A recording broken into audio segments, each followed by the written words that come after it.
tetap di-upload di Dumble atau seperti apa, saya belum dapat arahan dari Pak Kajurnya. Jadi sementara saya mau menyiapkan materi banyak, tadi sudah saya bagikan semua Bapak Ibu.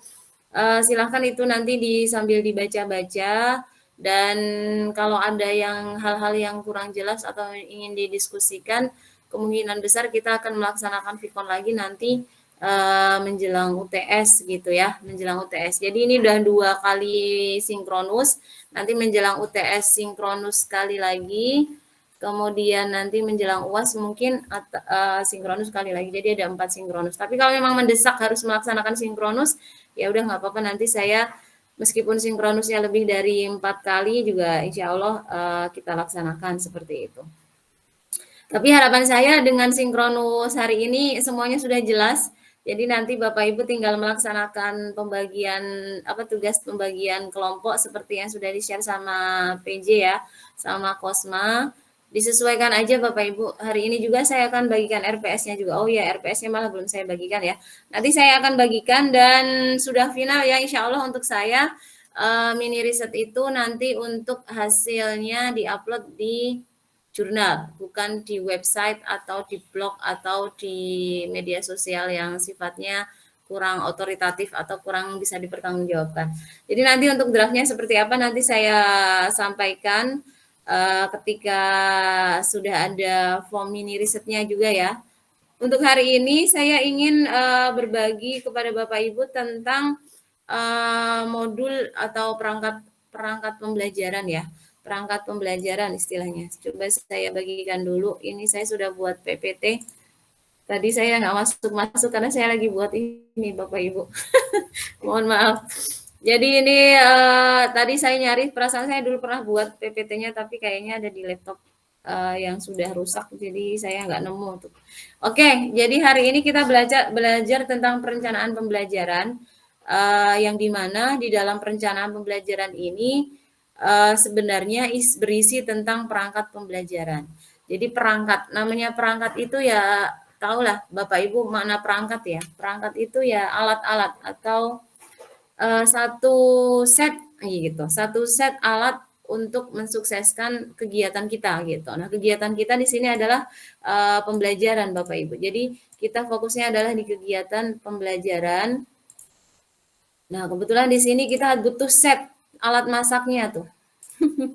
Alat masaknya apa nih? Perangkat untuk pembelajaran itu apa aja? Alat masaknya, kemudian yang kemudian disebut dengan sehingga nanti hasilnya itu akan bisa lebih maksimal. Nah, itu disebut dengan perangkat pembelajaran. Nah, di sini dari perangkat ini ternyata terdiri dari apa saja, saya sudah sampaikan di bawah ya. Intinya makna perangkat pembelajaran itu kalau kita artikan secara ini adalah set alat peralatan gitu kan yang bisa mensukseskan kegiatan pembelajaran kita. Kegiatan pembelajaran adalah kegiatan transfer ilmu, harus ada materi yang disampaikan dan harus ada subjek dan juga objek. Subjeknya adalah pendidik atau guru atau ustadz, objeknya adalah peserta didik atau murid atau siswa. Jadi dalam proses kegiatan transfer pengetahuan tadi atau transfer ilmu, transfer materi ajar itu harus ada unsur-unsur yang wajib dipenuhi, yaitu ada subjek, ada objek, yaitu subjeknya guru yang menyampaikan materi dan yang menerima adalah disebut dengan objek pembelajarannya. Nah, itu pengertian pembelajaran menurut UU Sisdiknas itu adalah seperti itu. Sebuah transfer ilmu, sebuah kegiatan transfer pengetahuan yang dilakukan oleh pendidik kepada peserta didik dan harus ada interaksinya seperti itu, interaksi atau komunikasinya. Jadi kalau belajar otodidak yang kita hanya belajar sama komputer aja itu kalau dalam Sisdiknas belum bisa disebut dengan pembelajaran. Itu disebutnya dengan belajar mandiri atau disebut otodidak.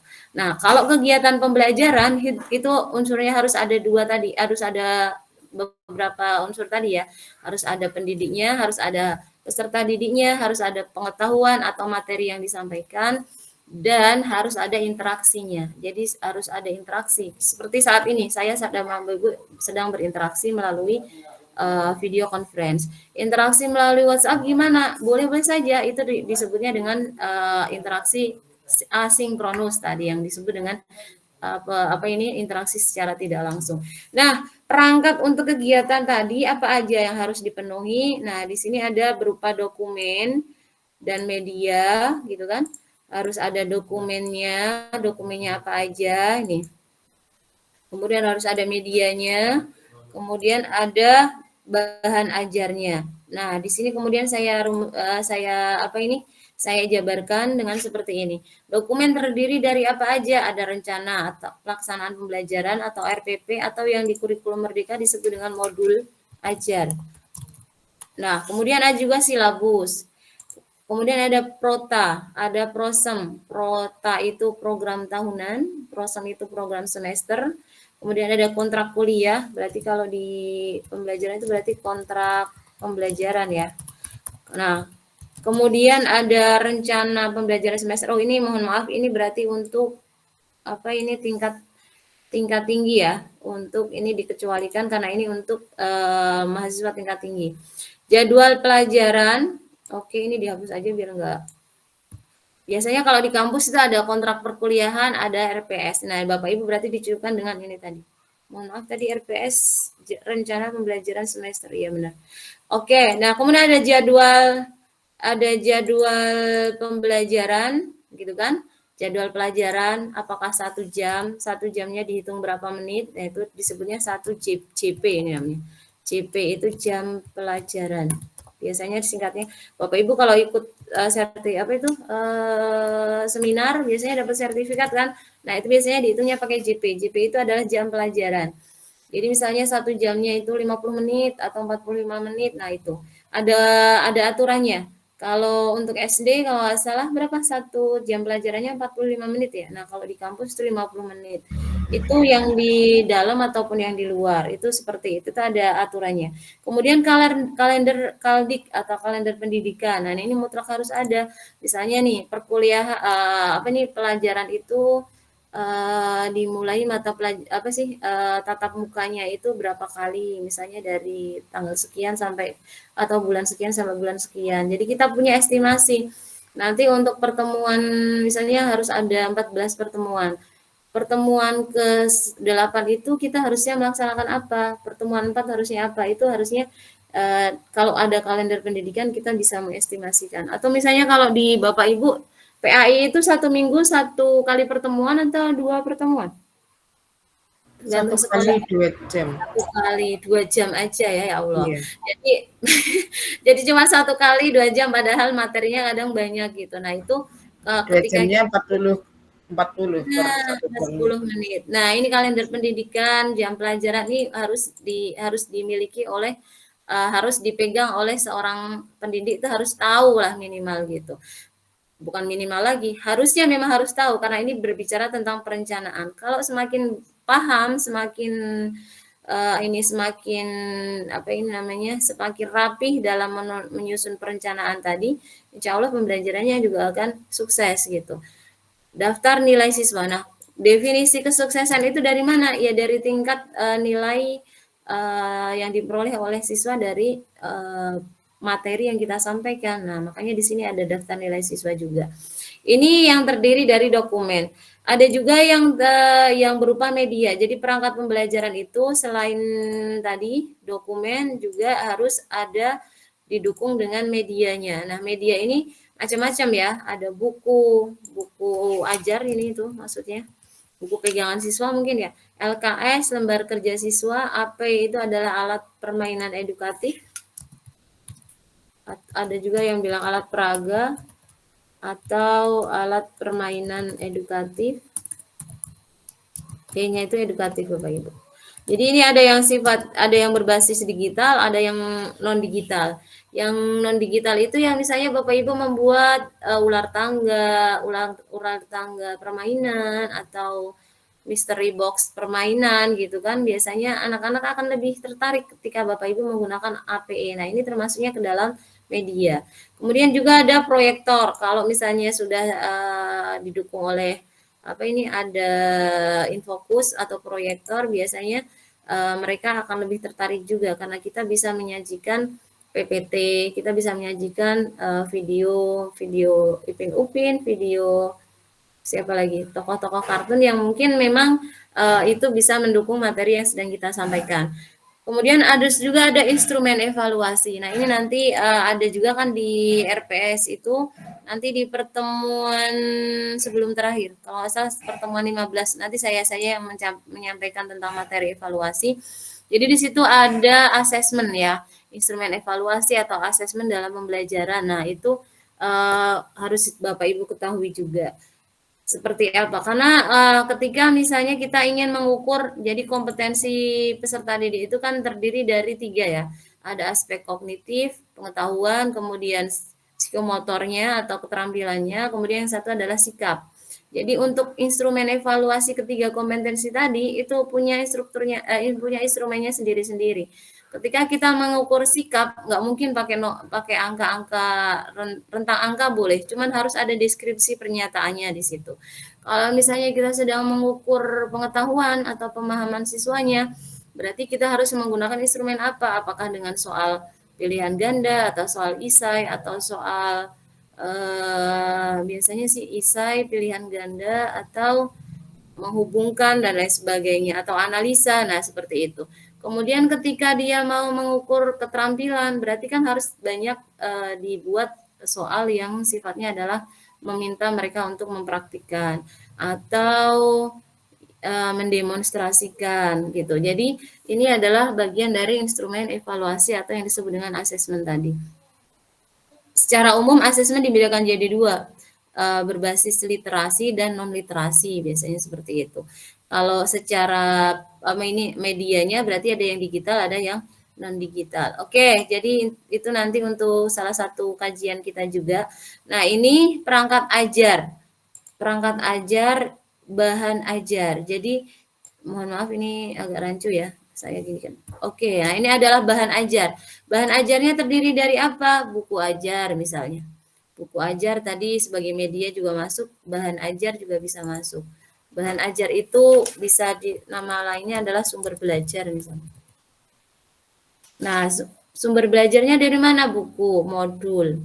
Modul ajar. Modul ajar itu nama lain dari RPP tadi ya. Tapi di sini modul ajar berarti modul yang memang didesain isinya adalah materi gitu.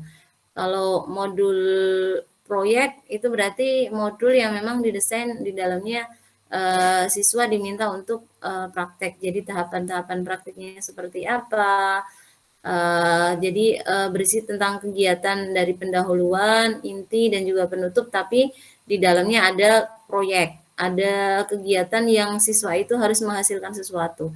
Kalau modul ajar, ini hampir sama dengan RPP ini tuh.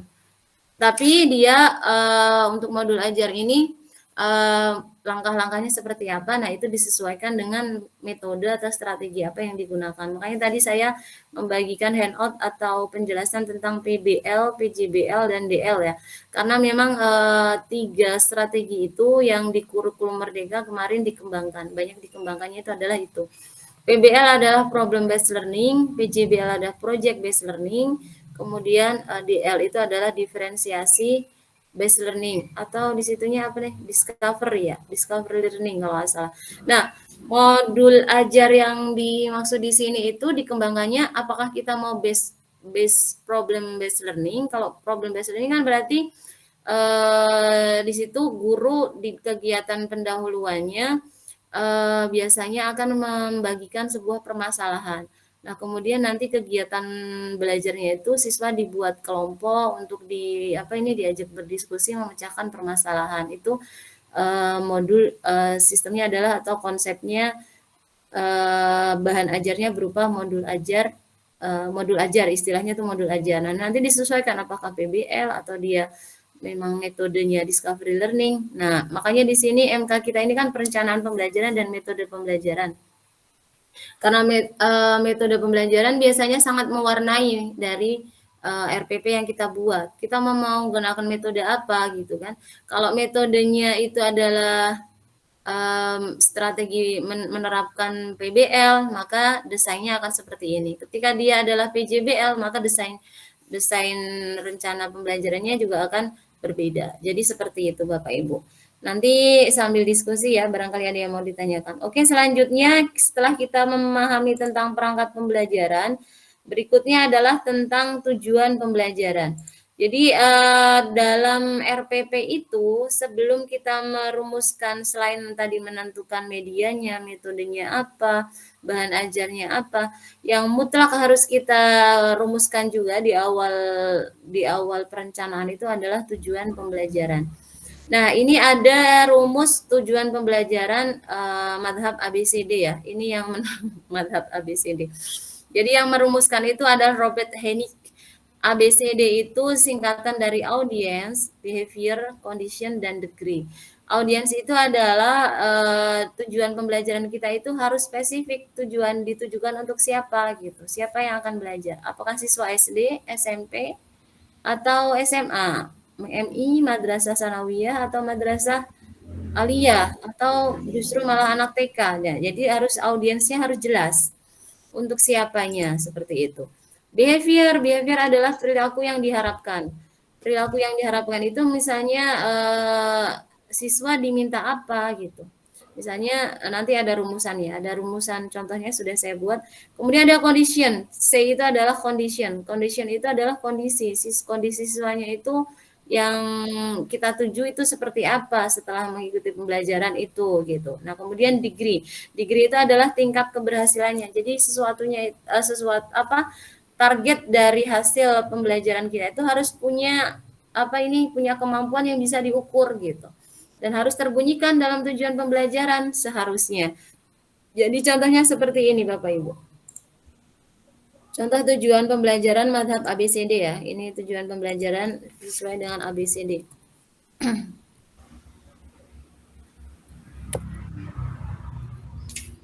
Jadi misal nih, tujuan ini yang contoh yang salah nih. Biasanya Bapak Ibu mungkin seperti ini karena kita tadi malam sedang Lailatul Qadar di Bapak Ibu. Lailatul Qadarnya hari ini atau sudah kemarin? Ciri-cirinya udah kelihatan belum? Jadi misal nih, kita sedang berbicara tentang Lailatul Qadar atau Nuzulul Quran karena kita sedang di bulan Ramadan. Jadi misalnya ada materi tentang bulan puasa misalnya, materi tentang puasa. Nah, hal-hal yang terkait dengan puasa salah satunya kan ada peringatan Nuzulul Quran, Lailatul Qadar dan lain sebagainya. Bapak Ibu ingin mentarget tujuan pembelajarannya adalah peserta diharapkan memahami pengertian Lailatul Qadar. Secara pernyataan ini nggak salah, tapi dia kalau dianalisa berdasarkan rumus ABCD ini dia kurang lengkap gitu, kurang spesifik. Spesifiknya seperti apa? Setelah mengikuti pembelajaran, nah harusnya seperti ini. Atau kalau misalnya kata setelah mengikuti pembelajaran ini mau dihilangkan nggak apa-apa. Jadi harus langsung dimulai dari sini aja. Siswa kelas berapa nih? 11 Madrasah Aliyah. Ini disebut dengan A. Ini bagian tadi, audiens. Kata siswa kelas 11 MA ini adalah audiens. Ini menunjukkan A. Makanya di sini saya kasih warna A di sini. Jadi yang warna biru ini adalah untuk A. Siswa kelas 11 Madrasah Aliyah, apa misalnya? Madrasah Aliyah Al-Azhar misalnya. Nah, ini adalah bagian A. Atau saya buat satu-satu aja ya, biar lebih jelas. Diharapkan, nah diharapkan ini adalah apa? B ini adalah behavior ya. Diharapkan, diharapkan kata-kata lain selain diharapkan misalnya kata-kata selain diharapkan untuk behaviornya atau langsung aja mampu gitu kan. Nah, kemudian di sini setelah behavior kemudian ada kondisi dapat mendefinisikan pengertian Lailatul Qadar. Nah, ini mampu mendefinisikan, kata dapat misalnya diganti dengan mampu, mendefinisikan misalnya menjelaskan, memahami misalnya seperti itu. Kemudian bagian D-nya, D itu adalah degree dengan mengutip pendapat ulama secara tepat. Nah, dengan ketepatan 80% ini sudah menjadi KKM ini. Ketika dia tidak mencapai 80% kan berarti nilainya hanya 70. Nah, ini boleh ini dibunyikan. Ini namanya terukur, degree itu atau apa ini? Degree itu adalah apa tadi istilahnya Indonesianya tingkat keberhasilannya itu terukur. Nah, jadi di sini Bapak Ibu sudah merumuskan sebuah tujuan pembelajaran yang memang sesuai dengan rumusan ABCD tadi yang sudah kita definisikan ini ya. Jadi rumusan ABCD itu adalah spesifik. Jadi dia dibuat spesifik, mencakup audiens, kemudian ada apa itu? B-nya adalah behavior, kemudian C-nya adalah condition atau kondisi yang diharapkan dari siswa itu gitu. Kemudian yang terakhir adalah target atau keberhasilannya itu seberapa gitu. Jadi seperti itu Bapak Ibu. Kalau misalnya dirubah, nah ketika Bapak Ibu ingin pada bagian C-nya ini, C atau yang disebut dengan kondisi ini ada rumusannya. Rumusannya adalah di taksonomi Bloom. Kalau Bapak Ibu pernah mendengar taksonomi Bloom, kayaknya di modul perangkat sudah saya bagikan ada deh. Taksonomi Bloom itu adalah kitab suci. Kalau bisa dikatakan dia adalah rumusan istilahnya adalah kata kerja operasional. Jadi ini disebut dengan kata kerja operasional nih Bapak Ibu. Mendefinisikan ini adalah kata kerja operasional. Saya kasih warna apa ya? Merah? Oke.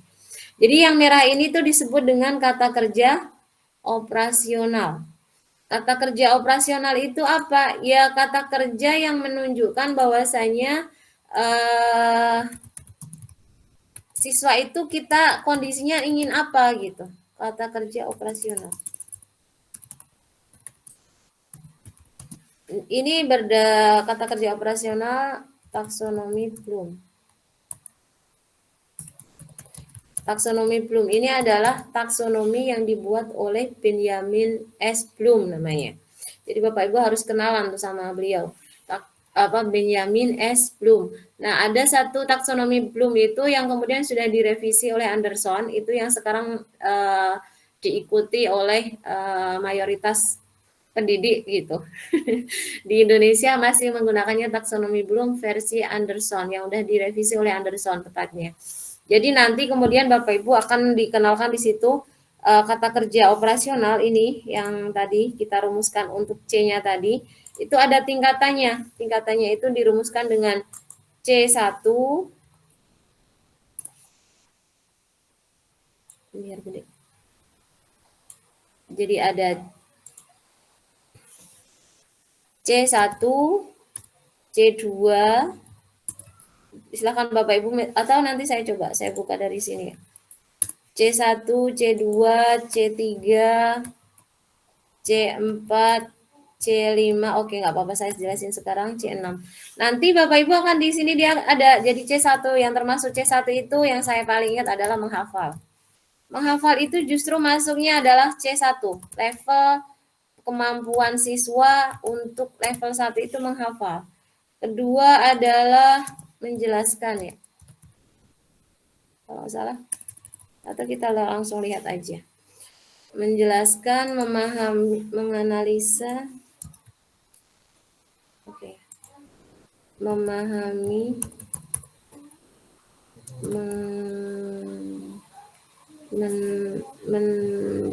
membedakan, kalau salah di sini tuh. Membedakan tuh apa salah sih kata membedakan? Mampu memvariasikan seperti itu. Nah, fungsi di sini menganalisa. Ada jadi kata derivatifnya banyak sekali Bapak Ibu. Jadi menghafal, selain menghafal kata kerja lain dari kata menghafal, apa kata lain dari menghafal? Mengingat misalnya. Nah, mengingat misalnya apa gitu kan.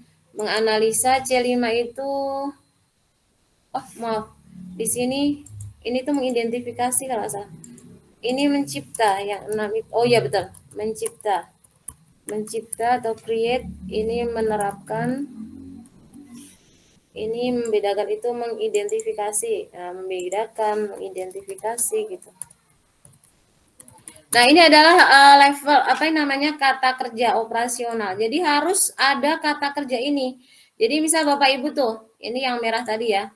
Di sini harus apa? Bapak Ibu apakah mampu mendefinisikan? Mendefinisikan berarti maksudnya C berapa? memahami, menyebutkan nih. C2, Nanti Bu. iya, kedua dia masuknya. Jadi menyebutkan, memahami, menjelaskan tuh. Itu masuknya di C2. Kalau di sini misalnya siswa dapat kan siswa kelas 11 sekolah apa gitu kan diharapkan mampu menghafal ayat-ayat ayat dalil-dalil Lailatul Qadar misalnya. Berarti menghafal dia masuknya adalah C1. Kalau di sini Bapak Ibu bisa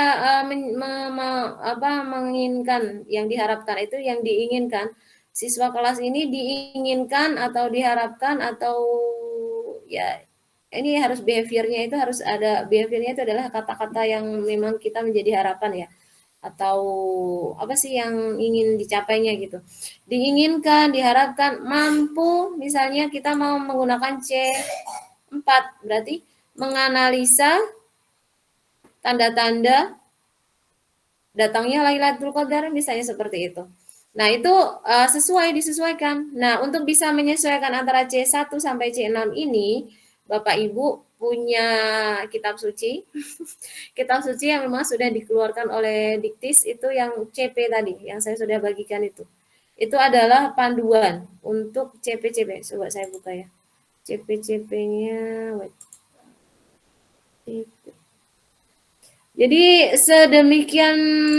sedemikian detil seorang guru itu harus bisa merumuskan RPP. Makanya kalau guru aja, jadi kemungkinan besar dia ngajarnya juga nggak jelas gitu.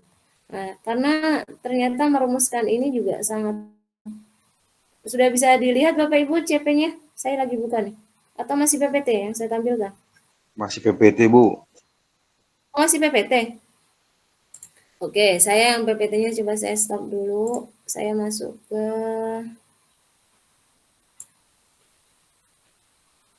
present. Melek ya Bapak Ibu. Udah mulai serius ngobrolnya. Tapi nanti insya Allah dengan Bapak Ibu membaca insya Allah akan ada insight lah, ada pencerahan. Nah, di sini sudah ini yang mengeluarkan resmi. Ini yang sekarang dipakai di kurikulum Merdeka. Kalau yang lamanya ada di modul tuh Bapak Ibu, yang KI, KD itu.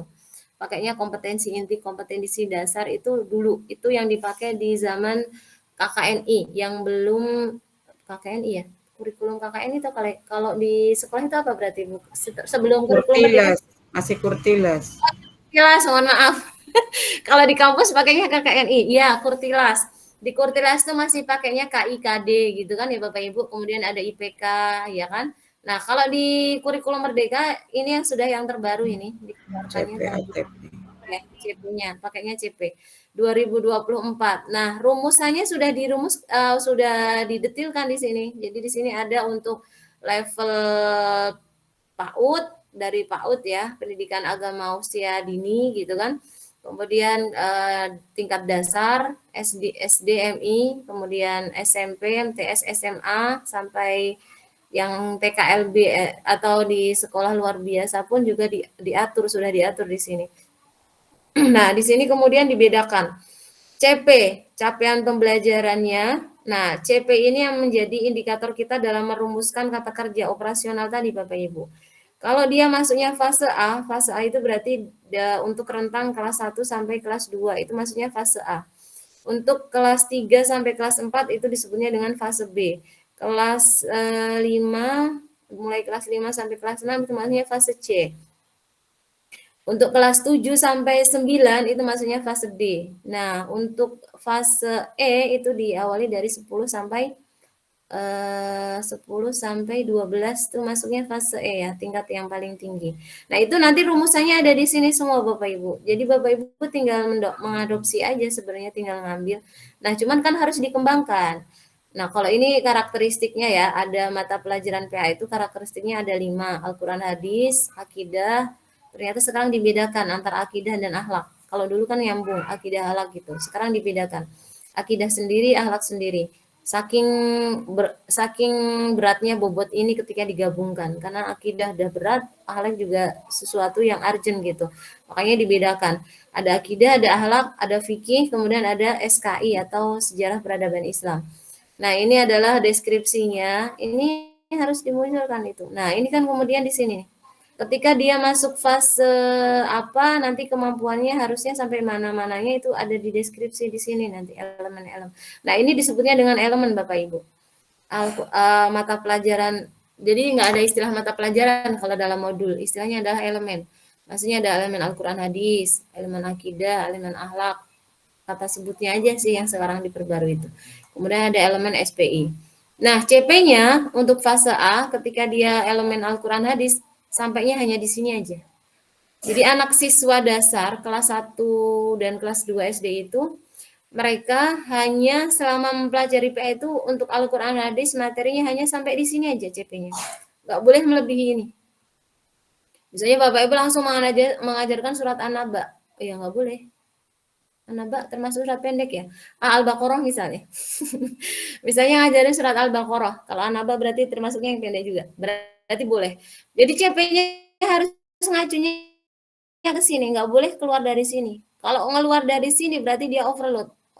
Artinya dia tidak sesuai dengan CP yang memang direkomendasikan oleh Kemenak seperti itu. Akidah mereka sampai iman kepada malaikat. Bapak Ibu maksa harus iman sama Al-Qadar di kelas 1 juga gitu. Nah, itu tidak boleh. Nah, di sini kan sampai kepada malaikat aja ternyata. Nah, kemudian untuk akhlaknya sampai mana? Fikihnya sampai mana? Ini bisa Bapak Ibu lihat di situ. Nah, jadi dalam merumuskan RPP-nya pun juga harus mengacu ke sini. CP fase C seperti ini. CP fase untuk elemen ini. Nah, Bapak Ibu ngampunya selama ini mengampu apa gitu.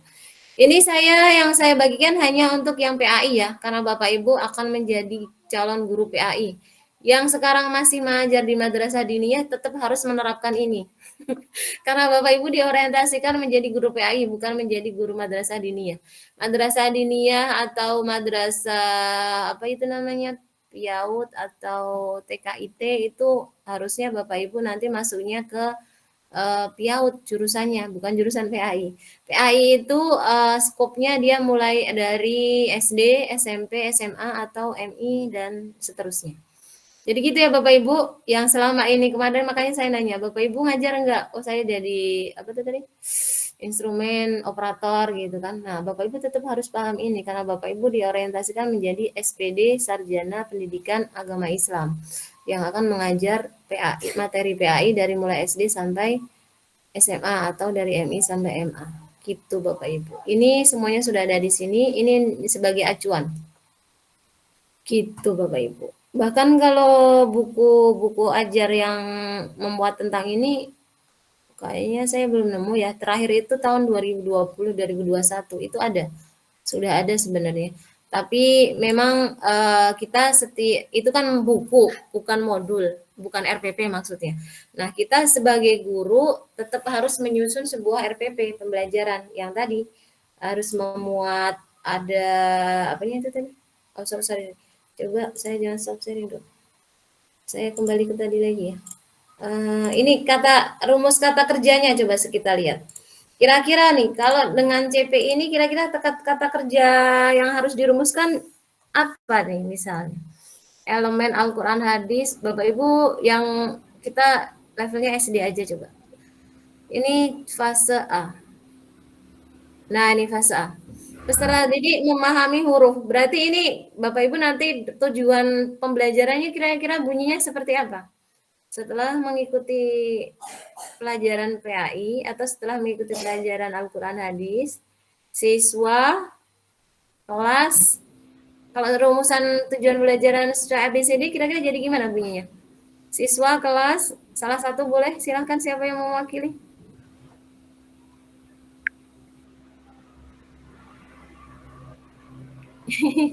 Halo. Oke, silahkan. Ayo, mampu ngapain? Diharapkan mampu, Bapak Ibu fokus ke C-nya aja. Mampu atau dapat memahami huruf hijaiyah berharokat. Boleh. Atau oke, jadi ini untuk mampu memahami huruf hijaiyah berharokat. Berarti kan ini fasenya sampai sini. Oke, kalau surat pendek kira-kira mampu Menghafal. menghafal, iya kan? Mampu menghafal surah Menghafal. Al-Fatihah sesuai dengan kaidah tajwid yang tepat dengan ketepatan 80%. Misalnya seperti itu. Kalau huruf hijaiyah bersambung, berarti di sini harus kata kerjanya apa nih? Menuliskan. Dapat menuliskan. Menuliskan itu misalnya apa selain menuliskan? Kalau menuliskan itu udah masuknya Mempraktekkan. mempraktikkan. Mempraktikkan huruf hijaiyah bersambung. Mengidentifikasi mungkin bisa boleh menuliskan menuliskan atau menyambungkan Mendemonstrasikan, Bu. nggih, atau apa, dari yang tadinya tersambung diputus, diurai berarti menguraikan dari yang tersambung menjadi huruf apa.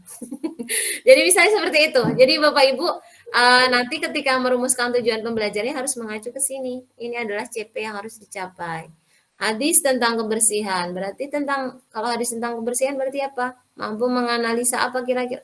Jadi kalau secara taksonomi belum level anak siswa dasar itu belum sampai menganalisa. Jadi menganalisa itu termasuknya level tinggi.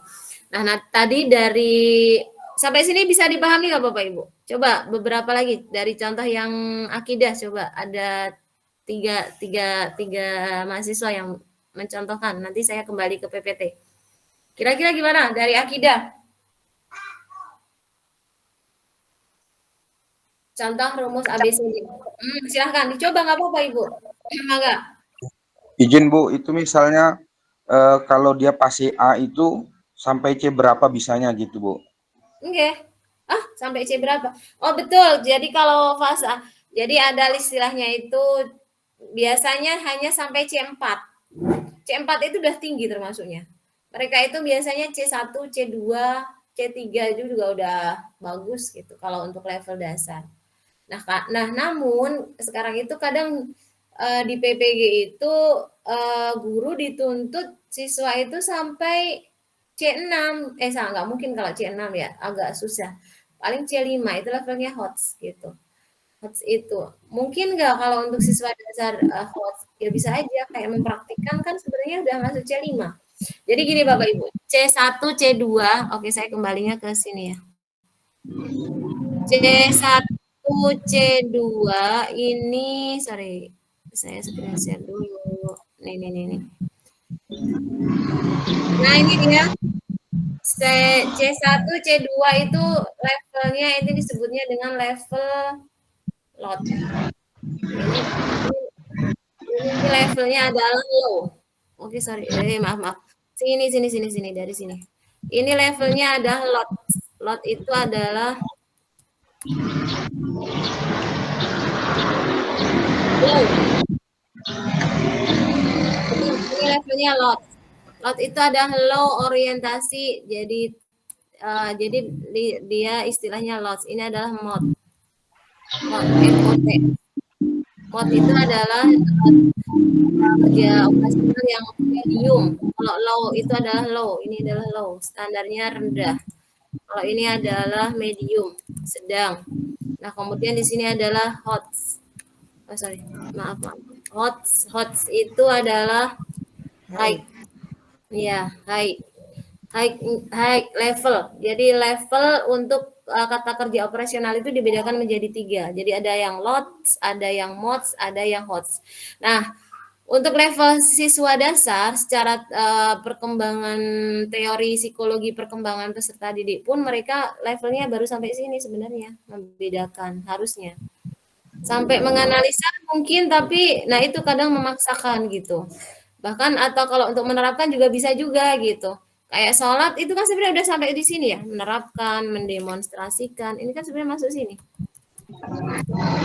Nah, aslinya kalau secara teori perkembangan peserta didik itu siswa tingkat level dasar itu Apa malah dimulai dari menerapkan dulu baru menganalisa. Nah, ini makanya kadang taksonomi belum juga masih banyak perbedaannya. Cuman memang dalam PBG kita masih mengacunya ke sini. Jadi minimal harus bisa ada unsur rots-nya, ada unsur mod-nya, ada unsur hots-nya gitu. Nah, makanya guru harus kreatif dalam hal ini, merumuskan tujuan pembelajarannya terus seperti apa. Boleh-boleh aja, Pak. Tapi kalau untuk yang mencipta kayaknya agak ini ya. Nama lain mencipta apa kira-kira?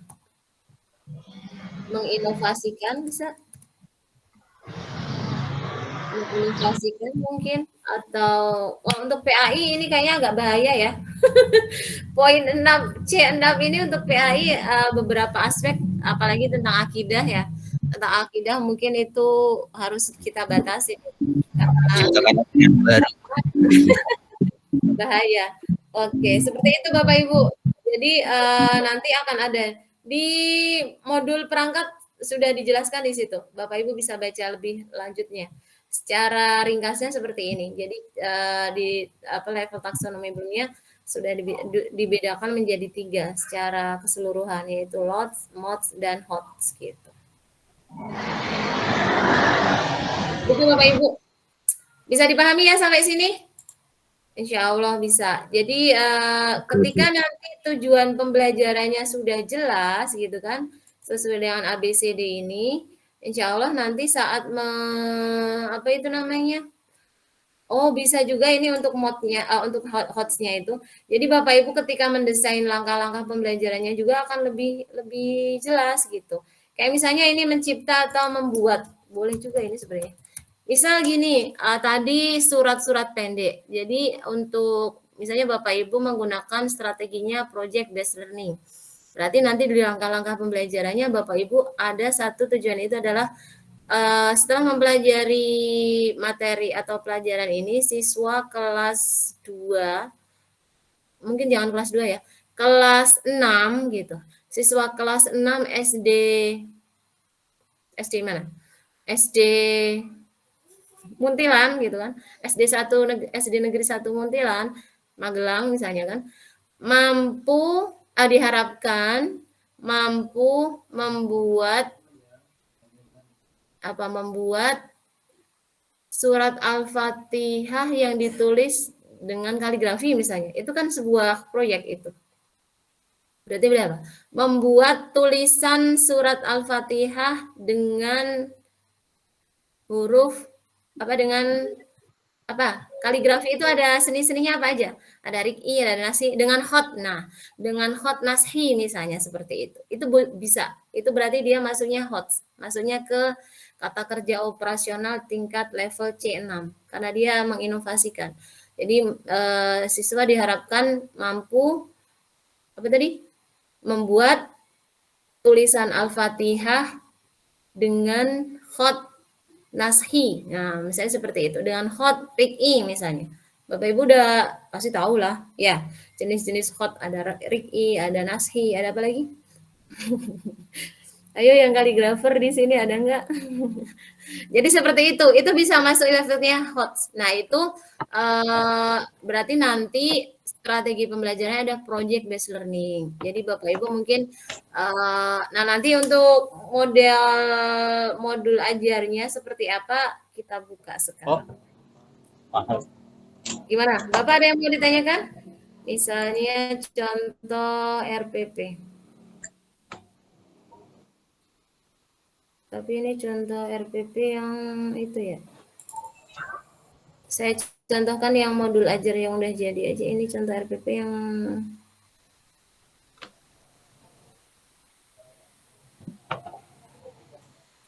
ini masih sangat umum ya. Sebentar, saya carikan dulu.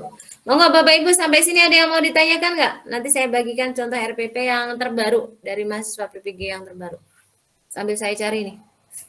Ada yang mau ditanyakan sampai tadi rumus tujuan pembelajaran? Loka karya.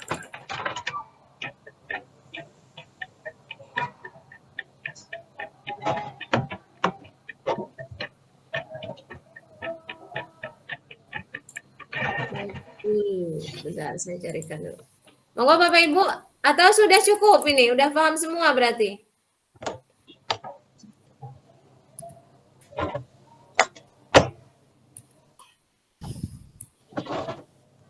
Ibu, Dalam, enggak? cintanya tadi yang pas pertama kali untuk yang pembelajaran ABCD itu yang behavior, Ibu Iya. tulis itu diharapkan. Itu udah Iya. masuk behavior ya? Iya, udah masuk behavior. Bukan ke KKO-nya, diharapkan mampu Bukan. memahami gitu. KKO-nya itu adalah kata memahaminya, Ibu, di C-nya. Kalau diharapkan itu hanya sebagai sebuah diinginkan, diharapkan, bayar sini aja tadi. di, Bayar sekalian. Untuk behavior-nya, disebut iya. behavior-nya itu Oke. cukup dari kata diharapkan sudah cukup ke behavior. Oke. Sudah masuk behavior. Atau Ibu punya referensi lain barangkali saya salah. Contohnya gini, diharapkan mampu memahami, nah itu kata dari diharapkan mampu memahami itu sudah, nah Oh, itu satu kata. sudah Oh, masuk behaviornya di situ gitu loh. oh, jadi saya Di yang kurang KKO-nya. mewarnainya ya. Mewarnainya kurang panjang nih. Harusnya saya sampai mendefinisikan ya. Ya, iya mungkin seperti itu. Ya, seperti itu. Oke.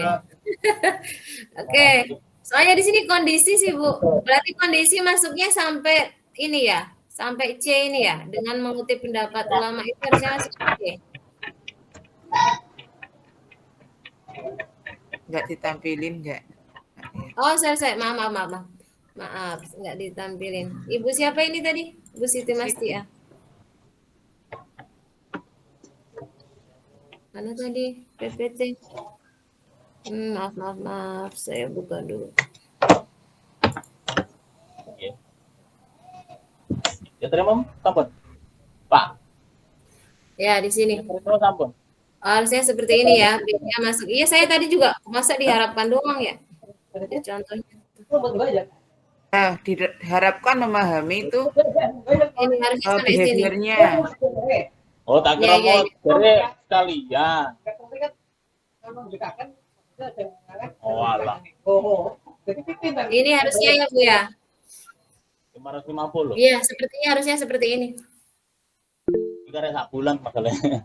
Iya, Bu ya. Nah, ini kata mendefinisikan diharapkan dapat. Mungkin tak nanti sekalian, deh. Tapi mendefinisikan ini yang menjadi kata kerja profesional yang ini, Bu. Mendefinisikannya. Kamu Behavior. Itu Bu Mastia. Ya, Mendefinisikan, memahami, menganalisa itu ke behavior. Yang sesuai dengan taksonomi Bloom. Ya. Iya. Oke. Terima kasih, Bu. Kemudian pengertian ya. Ini adalah kondisi atau ininya. Nah, seperti itu. Jadi artinya tuh gini, kadang tuh yang lebih apa ini ya, ketika Bapak Ibu merumuskan tujuan pembelajaran tuh kadang lupa menyebutkan siswanya siapa gitu kan. Atau misalnya kalau di identifikasi RPP-nya sudah disebutkan untuk kelas 10, ini nggak usah disebutkan lagi juga nggak apa-apa. Misalnya langsung siswa diharapkan mampu apa gitu. Karena di atas udah ada penjelasan, oh ini RPP untuk kelas 9, oh ini RPP untuk kelas 11 gitu. Jadi di tujuan pembelajarannya langsung siswa diharapkan mampu, siswa diharapkan dapat apa-apa dan seterusnya itu. Intinya dia ada audiensnya atau subjek yang ingin dituju dari tujuan pembelajaran tadi itu siapa. Cukup bisa dipahami ya Bapak Ibu ya. Sebentar saya tadi lagi mencari contoh modul ya. Oke. Enggak Bapak Ibu ada yang mau diinikan lagi?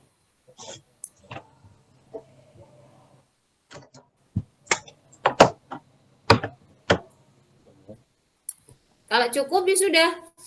Nanti saya mau mencontohkan sebentar. Bisa ini.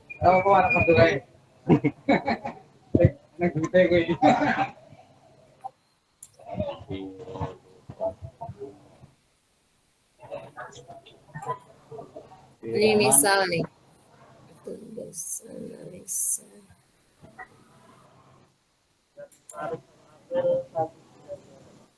Kok nggak ketemu ya? Sebentar Bapak Ibu. Loading. Contoh modul. Saya cari dari ini. Saya kirim langsung ke Bapak Ibu aja. Sebentar, saya carikan.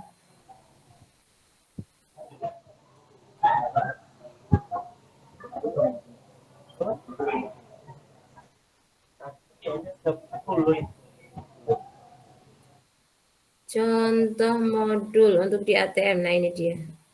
Bersih-bersih.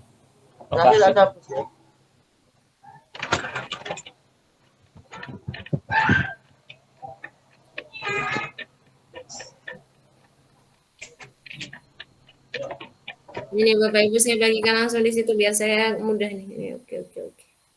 Ini dia. Saya download dulu, nanti baru saya stop sharing dulu.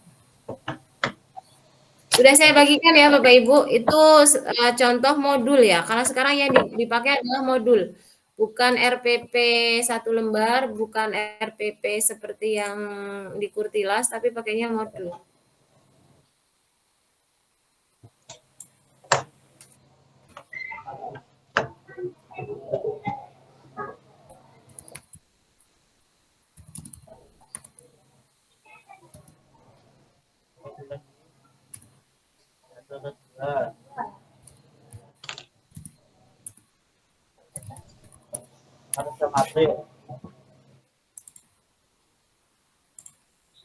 Modul, oke. Mana.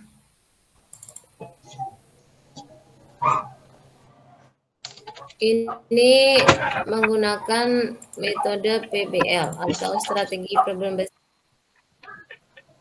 Dan apaan sih aneh? Pak Andri, timut Pak Andri. Ini Bapak Ibu. Maka ini ada, nah ini tampilannya nanti seperti ini. Contoh RPP-nya, ini bukan RPP ya, modul aja. Ini menggunakan problem based learning. Nah ini ada SD-nya, nama sekolah. Ini kan udah ada identitas dari modulnya ya Bapak Ibu. Fase C, kelas 5. Kenapa fase C? Karena dia adalah yang siswa atau audiensnya adalah siswa kelas 5 SD. Alokasi waktunya 3 kali 35 menit. Nah, ini contohnya.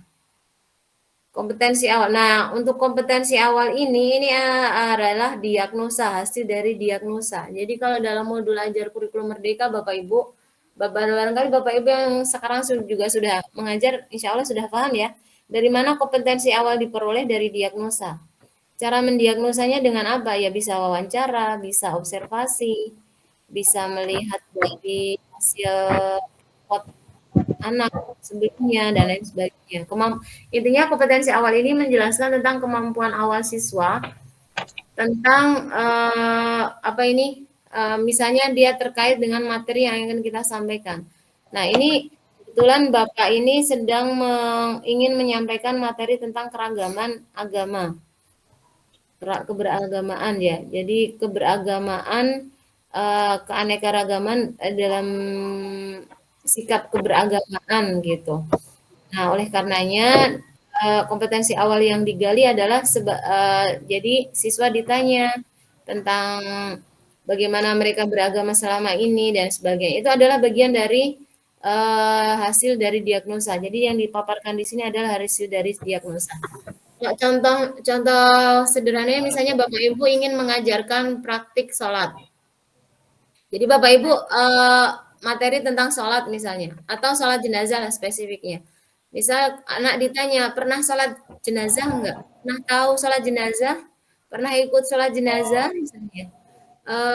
Kalau misalnya mereka sudah tahu, nah dalam kurikulum merdeka kan harus diferensiasi ya. Diferensiasi itu artinya guru seharusnya membedakan kompetensi berdasarkan kompetensi siswa. Kalau yang udah paham, yang udah pernah praktik berarti digabungkan sama yang udah paham gitu. Yang belum paham, yang baru paham setengah-setengah digabungkan dengan yang baru pemahamannya 50%. Yang belum sama sekali digabungkan sama yang belum sama sekali. Jadi diferensiasi itu bisa berdasarkan yang dimiliki peserta didik dan atau kalau misalnya Bapak Ibu dalam diagnosa kompetensi awal ini harusnya Bapak Ibu juga menanya mereka itu gaya belajarnya seperti apa. Kalau memang kita menerapkan diferensiasi secara sempurna ya Bapak Ibu. Bagian terakhirnya, Pak. Mohon maaf ini yang di siapa yang belum di-mute? Dengan yang terakhir. Pak Andri, monitor Pak Andri, mic-nya di mute Pak Andri.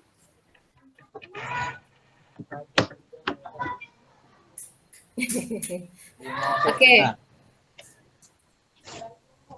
Di mute dari PJ nggak bisa? Admin. Ini bayar April kan? Di mute dari PJ nggak bisa ya? PJ. Atau dikeluarkan bisa nggak itu? Di-kick dulu itu.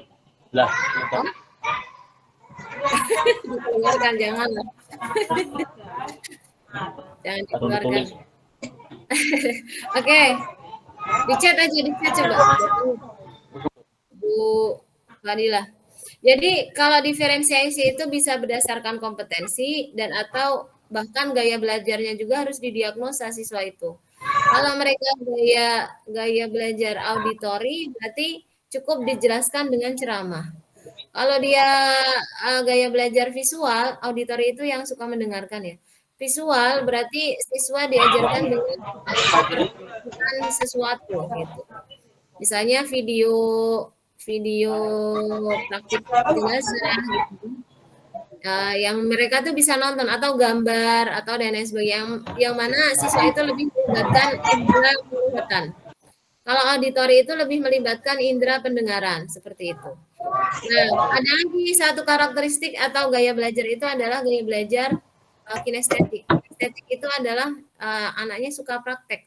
Jadi mereka harus didesain medianya itu metode belajarnya itu adalah yang mereka harus banyak terlibat, aktif, prakteknya, diajak praktek dan seterusnya. Itu madhab diferensiasi itu seperti itu harusnya Bapak Ibu. Jadi dibedakan dari kompetensi juga dari kemampuan kompetensi awal dari yang sudah dimiliki oleh peserta didik kita. Nah, kenapa kemudian muncul metode diferensiasi itu gitu? Ya karena ternyata selama ini anak yang kadang usil di kelas nggak mau mendengarkan itu mereka sudah tahu. Jadi dia nggak tertarik dengan materi yang kita sampaikan karena dia sudah tahu sih gitu kan. Jadi dia kadang ngusilin temannya atau jahil ke temannya. Nah, dalam hal ini harusnya siswa yang seperti itu kita ajak sebagai mitra. Misalnya kita meminta mereka untuk menjadi tutor sebayanya teman lainnya. Kalau misalnya dia udah fasih melafalkan surat Al-Fatihah, ya dia kita minta untuk coba ajarin teman kamu yang belum bisa tuh gitu. Jadi didampingi gitu misalnya seperti itu. Jadi kurikulum Merdeka yang kemarin digaungkan oleh Menteri Pak Nadiem itu sebenarnya seperti itu Bapak Ibu. Jadi konsepnya ingin memerdekakan siswa ketika dalam pembelajaran. Jadi mereka yang sudah bisa itu nggak merasa dia di kelas hanya menerima materi yang sudah dia tahu gitu. Nah, ketika mereka dihadapkan dengan seperti itu kan nggak mungkin kita keluarkan. Jadi mungkin kita ajak sebagai mitra. Jadi sebagai tutor sebaya teman lainnya, misalnya seperti itu. Nah, itu adalah konsep diferensiasi yang diusung oleh Pak Menteri dari kurikulum Merdeka itu adalah seperti itu. Nah, ini kompetensi awal itu adalah menggambarkan tentang itu, berdasarkan diagnosa awal. Kemudian ini ada P5 dan PPRA, nah ini harus wajib dimunculkan ya, P5 itu apa aja. Jadi, karena tadi materinya adalah keberagaman ya, kalau salah, keberagaman. Materinya apa sih, nggak ada judulnya ini. Keberagaman kalau salah.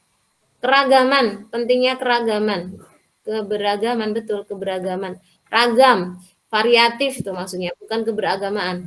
Nah, di sini apa ini nilai-nilai P5-nya apa saja, nilai PP Rahmatan lil Alaminnya apa saja itu wajib dimunculkan kalau modul ajar. Nah, kemudian sarana dan prasarana ini termasuk media tadi yang saya rumuskan, salah satu perangkat pembelajaran itu kan ada media. Nah, ini dimunculkannya di sini. Target siswa, ini adalah audiensnya siapa? Siswa kelas dasar. Nah, dari mana taunya ini sekitar 10 sampai 11 tahun dengan latar belakang yang beragam? Dari diagnosa awal. Jadi guru harus bisa mendiagnosa awal sehingga tahu target siswanya itu seperti apa. Nah, ini tujuan pembelajarannya. Siswa dapat ini tidak disebutkan siswa kelas 9-nya. Kenapa? Karena di sini sudah siswa kelas 5-nya karena di sini sudah ada kelas 5. Jadi tidak perlu diulang. Siswa dapat berdasarkan bukti dapat mengidentifikasi masalah B, analisa. Nah, ini adalah condition C dan di sini memahami tantangan yang adalah menjaga kerukunan dan persatuan dengan kelompok tersebut. Nah, itu. Ini untuk degree-nya nggak disebutkan ya, secara tepat dan lain sebagainya. 300. Oke, nah kemudian nanti diturunkan kriteria ketercapaian tujuan pembelajaran. Ini kan kalau tujuan pembelajaran itu secara umum, ada mengidentifikasi, ada menjelaskan, ada menganalisa. Nah, kriteria itu kemudian diperinci menjadi kode 311. Ini diturunkan dari 3111 ini. 312 ini karena yang ini menjelaskan, yang berikutnya adalah mengidentifikasi, berikutnya adalah menunjukkan. Jadi KKTP, kalau dulu tuh IPK kalau nggak salah ya namanya, Bu Masito. Jadi ini adalah lebih detail memperinci dari TP-nya itu sendiri gitu. Istilahnya ini adalah TP, ini adalah KKTP seperti itu. Nah, kemudian ada pemahaman bermakna. Ini kan sekarang yang kemudian digaungkan menjadi deep learning itu harusnya munculnya di sini memang. Nah, kemudian di sini ada pertanyaan pemantik. Pertanyaan pemantik ini karena dia sebagai menggunakannya PBL, problem based learning. Jadi memang di apa ini di tahapan awalnya itu memang diawali dengan pertanyaan atau disajikan sebuah permasalahan. Nah, kegiatan pembelajarannya, nah seperti ini. Pendahuluan, kegiatan ini, gitu kan. Boleh. Udah mau belum? Bajunya belum pasti.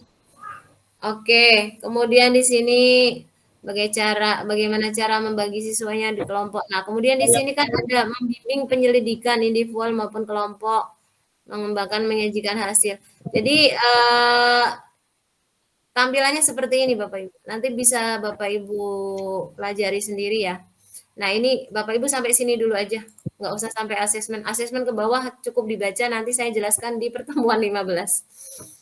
Oke, jadi sampai sini dulu aja, sampai ke tahapan pembelajaran. Jadi tahapan, tahap-tahap pembelajaran ini bisa ditentukan kalau misalnya, karena dia menggunakan PBL, makanya di sini lebih ke mengajukan pertanyaan, solusinya apa, gitu kan, karena dia problem based learning. Kalau di sini project based learning, di sini harus muncul nih, proyek apa yang harus di misalnya ada juga sih ini Bapak ini yang tentang beliau meminta anaknya itu membuat peta tentang keragaman ini kemarin itu masih ada tunggaan. Pak Andri benar-benar nggak bisa di ini ya. Oke, semoga bisa disimak dengan baik oleh Bapak Ibu. Itu ya Bapak Ibu. Jadi Bapak Ibu silahkan memahami sampai sini dulu. Ibu. Kegiatan aja. Asesmen ke bawah ini nanti lagi saya jelaskan. Ya. Asesmen ke bawah. Sampai sini ada yang mau ditanyakan? April Mei juga. April Mei. Pak Andri lagi ngobrolin apa Pak Andri?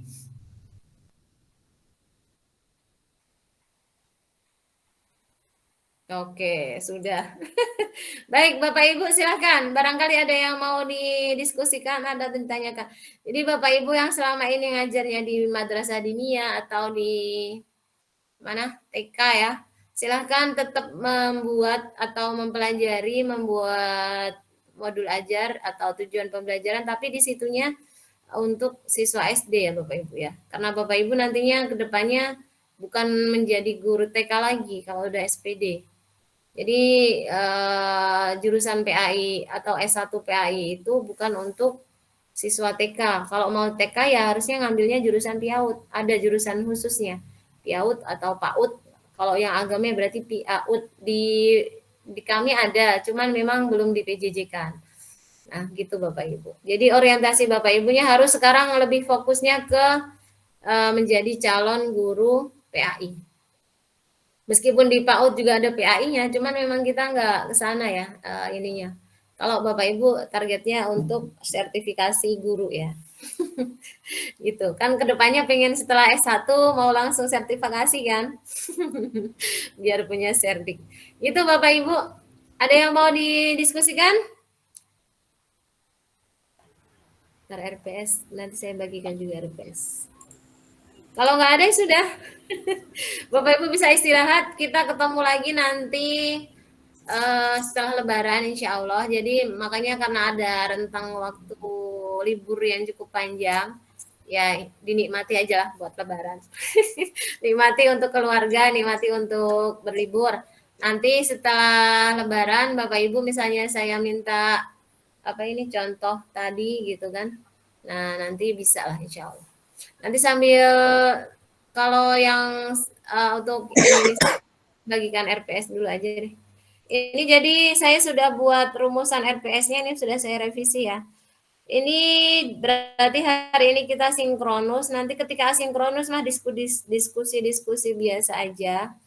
Nanti puncaknya semoga pertemuan 14 atau 15 lah sebelum UTS biar sayanya bisa mereview pemahaman Bapak Ibu dari awal sampai akhir. Berarti nanti untuk outputnya tugas UASnya selain hasil mini riset, Bapak Ibu juga membuat modul ajar aja tah. Modul ajar ya, seperti yang saya contohkan tadi. Materinya disesuaikan aja. Ini RPS-nya ini masih belum logo Win ya. Tapi di sini nanti saya bagikannya setelah logonya saya ubah. Jadi ketahuan kekurangannya.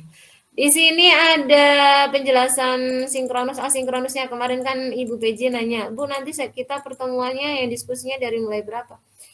Asinkronus. Jadi sejak asinkronus ini aja Ibu. Jadi nanti pembagian kelompoknya tugasnya ada temanya ngambil dari sini. Kalau nggak salah saya pembagian udah ngambil dari sini insya Allah.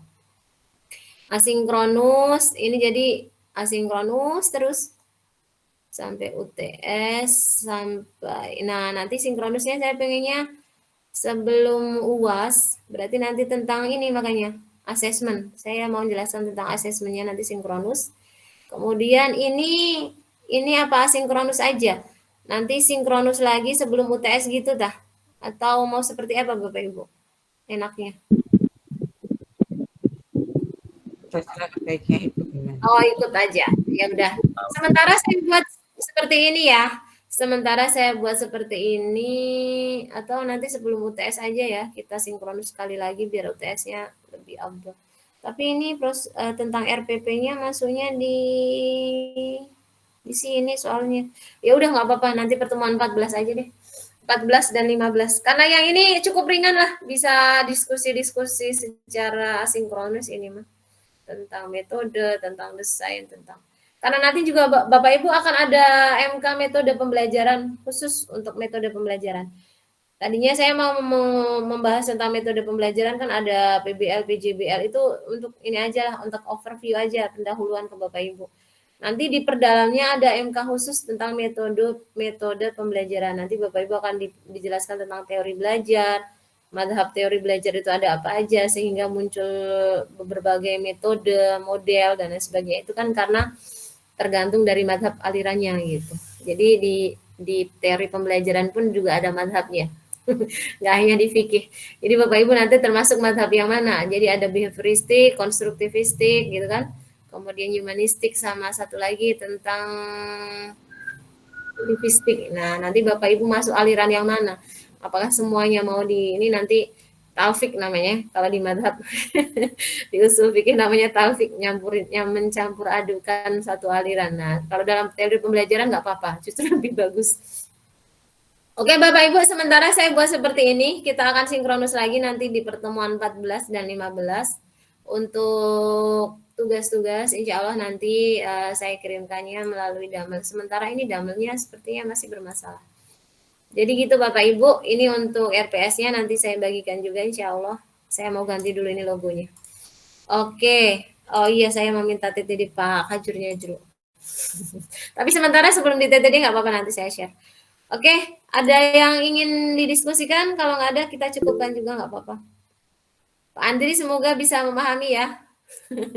Oke, Pak Asep, mangga Pak Asep. Ada yang Ibu, mau mohon ditanya? izin untuk bertanya, Ibu. Karena Mangga. saya ini kan basicnya di kelembagaan, Bu. Kayak pondok begitu, Bu. Manajemen.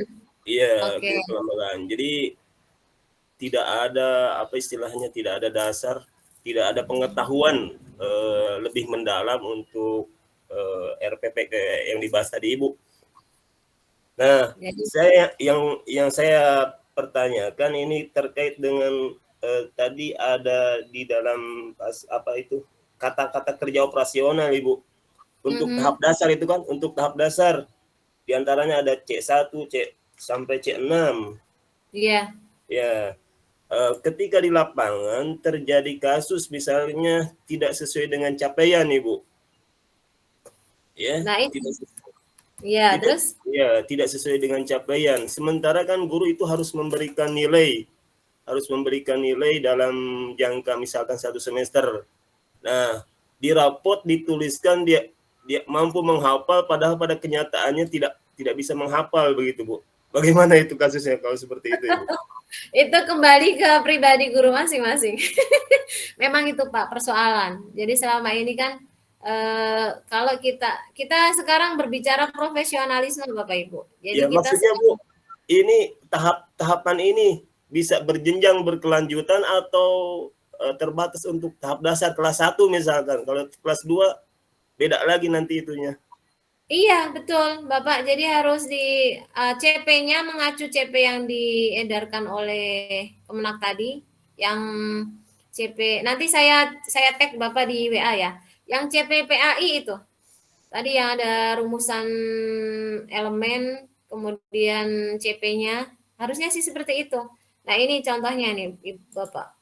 Kalau misalnya nanti Bapak Ibu bisa ini ya.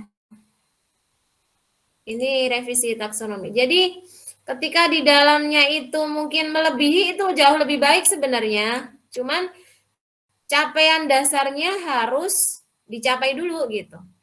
Misalnya nih Bapak mau melebihi target dicapaiannya itu sesuai edaran Kemenak, misalnya dia hanya mampu melafalkan surat Al-Fatihah, melafalkan aja loh ya, nggak sampai menghafal.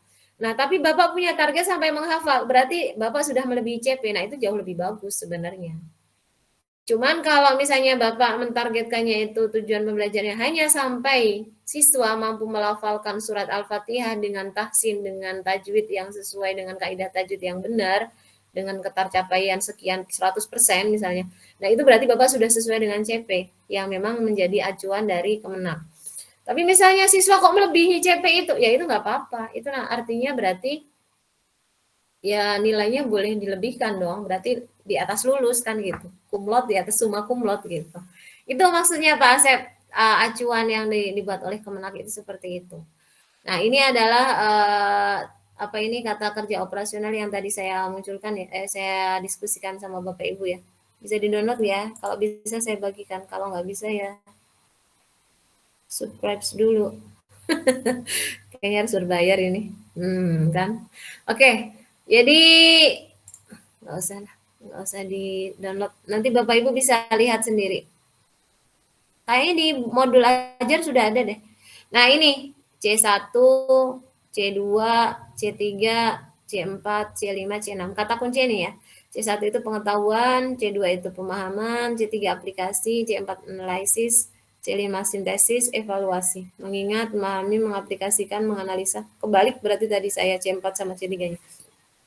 C5 mengevaluasi, C6 mencipta. Nah, ini kata derivatif. Derivatif itu adalah kata lain dari mengingat tuh ada di sini nih. Kata dari lain dari memahami ada di sini. Kata lain dari mengaplikasikan ada di sini. Kata menganalisa dari sini. Nah, disesuaikan aja Bapak Ibu. Gitu. Jadi gitu Pak Asep. Kalau di lapangan ternyata apa itu Bapak Ibu? CP-nya itu melebihi yang ditargetkan oleh Kemenak, ya berarti bagus sekali dong. Gitu. Berarti sangat bagus. Gitu. Nah, cuman kan kadang ketika misalnya siswa kalau sudah mencapai sesuai dengan CP-nya, ya sudah gitu. Cuman mungkin kalau di pondok pesantren kan melebihi itu. Karena ini kan untuk berbicara tentang PAI sih Bapak Ibu. Kita berbicara tentang apa nih kompetensi capaian pembelajaran untuk mata pelajaran PAI secara umum gitu. Ya kalau di madrasah insya Allah harusnya di atas CP itu kan. Siswa udah bisa huruf bersambung, udah. Apalagi yang udah alumni madrasah diniyah, udah hatam, udah sertifikatnya ini. Nah, artinya ketika dia melebihi CP ya alhamdulillah berarti. Tapi kalau misalnya untuk yang level basic banget, mereka mengenal PA itu hanya saat dia masuk di sekolah, background orang tuanya juga Islamnya masih Islam yang baru misalnya kan gitu. Jadi ya kita acuannya dari CP yang memang dikeluarkan oleh Kemenak itu, standar kelulusannya di situ. Tapi kalau melebihi ya jauh lebih baik. Gitu. Ini contohnya ya Bapak Ibu ya. Ini ada ranah kognitifnya, ada afektif itu berarti sikapnya. Itu Bapak Ibu. Ini ada ranah keterampilannya. Di sini ada keterampilannya. Ini karena berbayar. Oke. Ya kalau di modul ajar nggak ada ya? Sepertinya ada deh. Nanti dicoba di Bapak Ibu sama Bapak Ibunya dibuka. Nggak mau dia karena berbayar. Oke, bisa dipahami insya Allah ya, Pak Asep. Insya Allah, Iya Bu. Ya, terima kasih. Nah, permasalahan justru kebalikan Pak Asep. Guru kadang memberikan nilai yang tidak sesuai dengan kemampuannya. Tidak sesuai dalam arti dia harusnya kurang, tapi dilulusin gitu. Itu kan memang persoalan dilematis sih ya. Saya pernah jadi guru. Iya itu udah menjadi problem yang sepertinya udah apa ya? Itu fakta di lapangan seperti itu memang. Saya pernah ngajar juga Bapak Ibu dulu tuh sebelum ngedosen kan saya S2 itu sambil ngajar. Itu saya dimarahin sama kepala sekolahnya, Bu, kalau nilainya ngasihnya kecil kayak gini, nanti saya yang kena marah sama UPT katanya. Jadi harus gimana Pak? Ya digedein nilainya, ya Allah. Orang tua juga protes Bu. Iya, kepala sekolahnya yang marahin saya karena nanti anaknya banyak yang nggak lulus gitu kan. Kalau nggak lulus berarti kan sekolahnya nggak bagus. Nanti kepala sekolah yang dipanggil sama UPT katanya gitu. Oh gitu. Karena saya masih ceritanya sedang jadi mahasiswa S2 lagi idealis-idealisnya gitu kan. Wah, malah ditegur sama kepala sekolahnya ya sudah. Oh, ternyata dunia akademik seperti ini kan gitu. Dan itu ya seperti itu. Nah, cuman kita sekarang sedang berbicara secara teori, secara profesional, harusnya idealnya adalah seperti itu. Yang diinginkan sama Kemenak kita adalah seperti itu, acuannya adalah itu gitu. Karena makanya ada PPG. PPG itu kan untuk menyempurnakan Bapak Ibu secara teorinya seperti ini nanti disertifikasi dengan program PPG tadi dan Bapak Ibu memang benar-benar layak disebut dengan guru profesional. Dan ketika sudah menjadi guru profesional itu biasanya di ujian komprehensif pertanyaan kita adalah setelah Bapak Ibu lulus sertifikasi kontribusi apa yang mau Bapak Ibu berikan kepada sekolah Bapak gitu. Ya minimal kan berarti menjadi teladan buat guru-guru yang lain yang belum tersertifikasi kan seperti itu. Ya minimal bisa ngasih contoh bikin modul yang baik seperti apa. Harusnya kalau menilai yang baik itu seperti apa gitu. Meskipun nanti ujung-ujungnya juga berbenturan sama sistem ya itu wallahu alam lah itu mah. Bagaimana nawa itu kita. Saya juga termasuk yang bermadzhab yasiru wala tu'asiru ya Bapak Ibu. Jadi kenapa kalau bisa memudahkan orang, bahkan ada sebuah kata-kata juga kan, kalau kita memudahkan orang lain, insya Allah urusan kita juga dimudahkan. Nah itu yang kadang menjadi berbenturan sama profesionalisme kita gitu. Nah itu cuman kita harus bisa berupaya lah mendekati profesional. Ketika saya dihadapkan dengan mahasiswa yang dia memang benar-benar nggak mampu, tapi dikasih nilai bagus, biasanya saya akan mengatakan seperti ini. Anda atau Bapak atau kamu kan mahasiswa reguler sih. Saya kasih nilai segini, tapi kamu harus konsekuen mempertanggungjawabkan nilai itu, gitu. Jadi misalnya dia harusnya poinnya itu hanya 70, tapi saya kasih 85 biar lulus gitu kan. lihat saya aslinya nilai kamu tuh segini loh gitu. Itu yang 15 poin itu adalah nilai syafaat. Nah, dari nilai itu harusnya kamu bisa harus konsekuen gitu. Karena sebenarnya kita dengan apa diberikan nilai itu kan nggak hanya setelah dapat nilai terus selesai kan seperti itu. Dengan kita memperoleh nilai bagus harusnya kan ketika diminta sama atasan kita misalnya, "Loh, kamu nilainya bagus loh," katanya. "Kamu ininya ini, coba buatkan ini." Harusnya kan kita konsekuensinya adalah kita bisa gitu. Dengan berbagai apapun caranya lah itu adalah bagian dari konsekuensi itu gitu. Nah, kita mayoritas dosen-dosen di apa ini di PPG juga ketika mereka dihadapkan dengan apa ini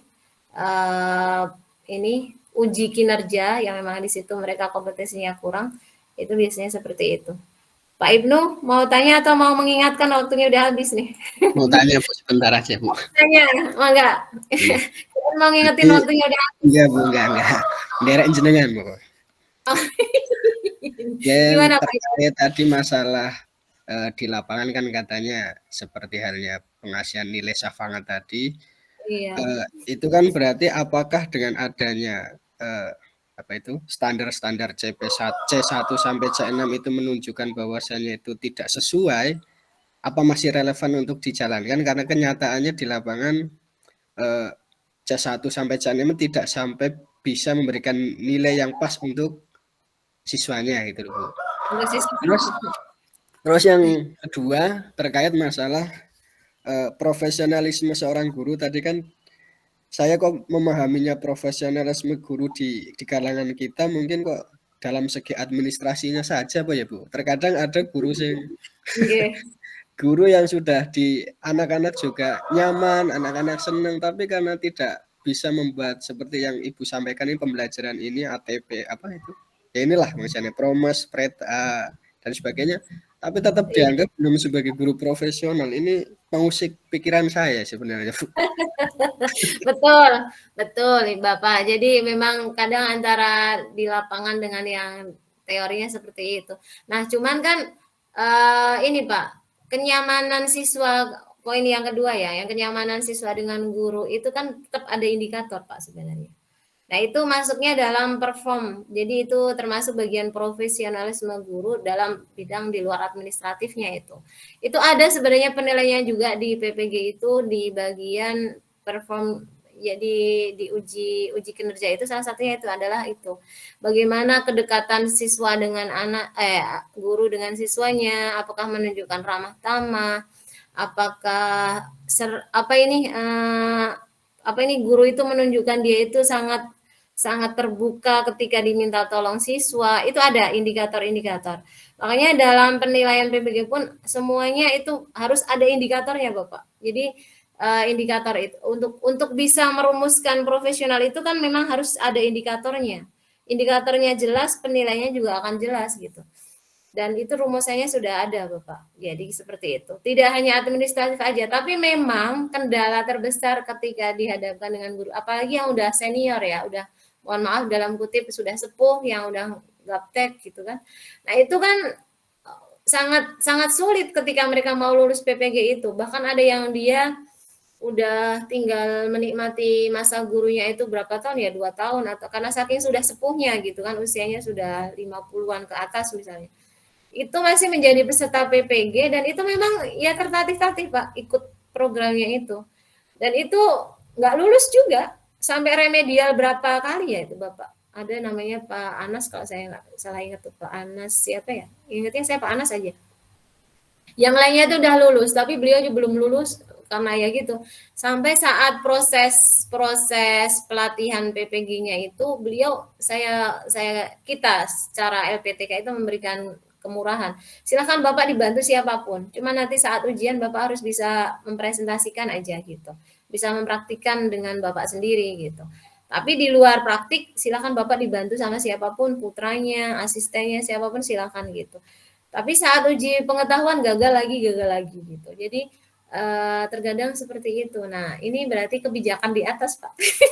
Kita sebagai yang melaksanakan gitu ya seperti itu. Memang sudah ada indikatornya dibuat sedemikian rupa gitu kan. pelatihan dan itu cukup melelahkan buat PPG itu. Dan yang sekarang itu insya Allah akan ada reformasi ini. Jadi yang dulunya PPG sampai 3 bulan, bahkan ada sampai meninggal Pak, itu saking kelelahannya. Atau ada yang juga yang memaksakan ibu-ibu hamil melaksanakan untuk bisa mendapat sertifikasi itu, mengikuti PPG dipaksakan dan dia nggak bilang ke kita kalau dia kondisinya sedang hamil. Akhirnya nggak tertolong dua-duanya. Anaknya nggak tertolong, ibunya nggak tertolong. Padahal kan bisa aja bilang gitu kan, biar kitanya juga paham gitu. Ya, itu salah satu yang membuat kadang LPTK kita sebagai penyelenggara itu trauma. Itu Pak, jadi ya namanya juga apa ya, regulasi dari atas, kita bawahannya ya. Ya kan, korpri itu korban perintah katanya. Jadi ikut aja lah apa yang menjadi kebijakan di atas, kita laksanakan sedemikian rupa.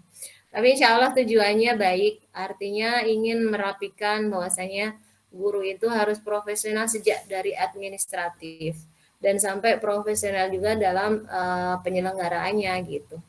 Saat sama siswanya seperti apa terusnya.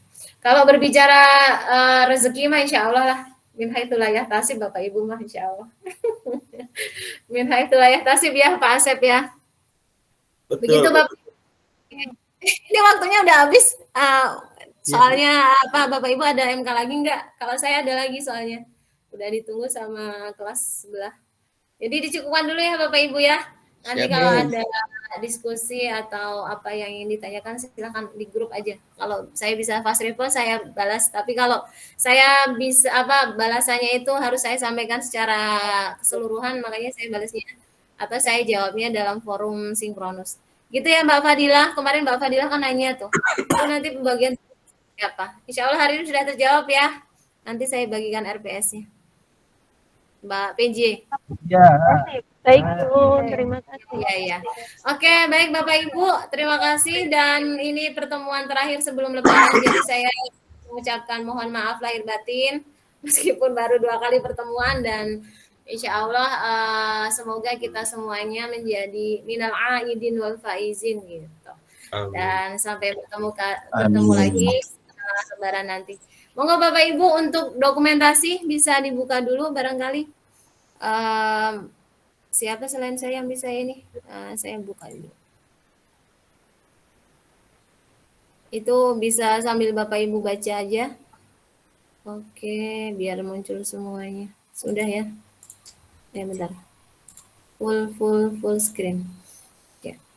Nah, satu. Dibuka semua Bapak Ibu. Satu. Mbak Rianti kemana nih? Nggak ada. Oke, Mbak Rianti. Ada tembok doang. Pak Kamal, Pak Abdillah, Mbak Nadia, Mbak Agisna, Ibu Inayatul. Oke, nggak ada. 1, 2, 3. 1, 2, 3. Oke, terima kasih Bapak Ibu. Selamat melanjutkan aktivitas. Selamat melanjutkan puasanya. Walafu minkum, cukup dari saya. Mohon izin undur diri. Assalamualaikum warahmatullahi wabarakatuh. Waalaikumsalam. Waalaikumsalam warahmatullahi. Terima kasih Bu.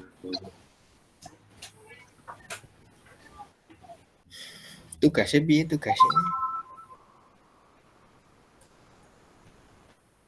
Pak Cepi lanjut. Tugas.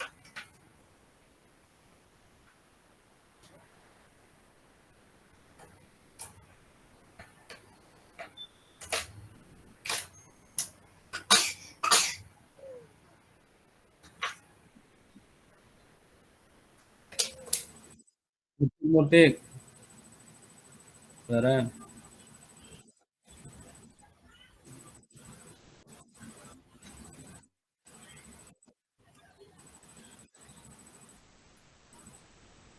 Yang dulu.